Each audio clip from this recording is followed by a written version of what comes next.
kiapo mlichoapa ndicho kitakachokuwa dira ya kuwaongoza katika utumishi wenu wote katika Jeshi la Ulinzi la Wananchi wa Tanzania.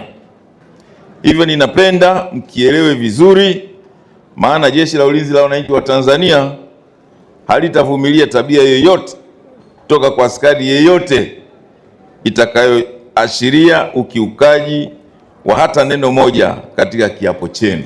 Namshukuru Mheshimiwa Rais na Amiri Jeshi Mkuu kwa kulipatia jeshi fedha, zana, silaha, vifaa mbalimbali vinavyoliwezesha jeshi letu kutekeleza majukumu yake kwa ufanisi na weledi mkubwa. Mafunzo waliopewa yaliwajenga katika uzalendo na uwezo wa kutekeleza majukumu ya Jeshi la Wananchi wa Tanzania kwa ufanisi. Ni mategemeo yangu makubwa kwamba hawa askari wapya wakitoka hapa watafanya kazi vizuri.